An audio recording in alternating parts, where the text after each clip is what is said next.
Komisi Pemberantasan Korupsi masih menunggu langkah ex-Menteri Sosial Juliari Batubara dalam menyikapi vonis 12 tahun penjara yang dijatuhkan Majelis Hakim Tipikor Jakarta Pusat kemarin. Dan apalagi gitu. Menurut Wakil Ketua KPK Alexander Marwata, putusan hakim kepada Juliari dalam kasus korupsi bantuan sosial COVID-19 sudah lebih tinggi dari tuntutan jaksa penuntut umum.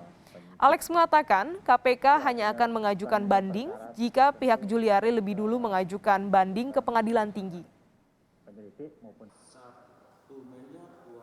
Dari sisi tuntutan dan putusan hakim tentu sudah lebih dari apa yang kita tuntut, minimal dari hukuman badannya. Ya. Kita lihat apabila tersangka masih tersangka banding, ya terdakwa bukan tersangka. Apabila terdakwa mengajukan banding, tentu kita juga akan mengajukan memori banding kan, itu. Kalau terdakwanya nerima, saya kira kita juga harus fair. Kita sudah melihat apa yang kita tuntut sudah dipenuhi hakim, ngapain gitu kan. Jadi kita menunggu sikap dari terdakwa, apakah yang bersangkutan akan mengajukan banding atau tidak, itu saja. Selain hukuman selama 12 tahun penjara yang dijatuhkan hakim terhadap mantan Menteri Sosial Juliari Peter Batubara dalam kasus suap dana bansos, amar putusan Majelis Hakim kini menjadi sorotan banyak pihak. Dalam putusannya, Majelis Hakim menyebut hal yang meringankan Juliari adalah terdakwa telah menderita karena dimaki dan dihina oleh masyarakat.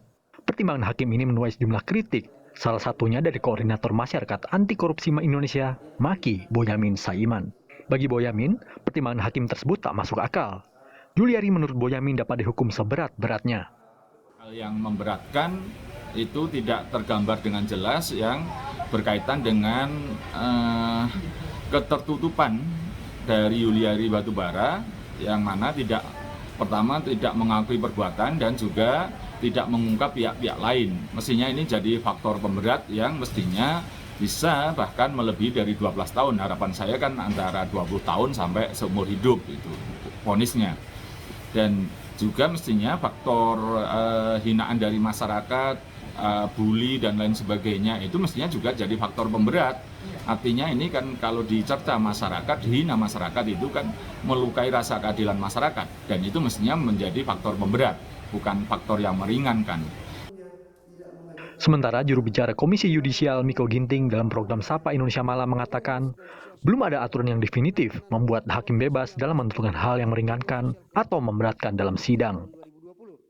Karena itu memang bagian dari ini ya, karena memang tidak diatur secara definitif, maka hakim ya dalam tanda petik bebas untuk menafsirkan kira-kira keadaan yang memberatkan meringankan itu apa. Dalam kasus korupsi misalnya yang saya amati, banyak juga misalnya keadaan yang memberatkan itu adalah bahwa terdakwa tidak mengikuti program-program pemerintah dalam pencegahan dan pemberantasan korupsi misalnya begitu.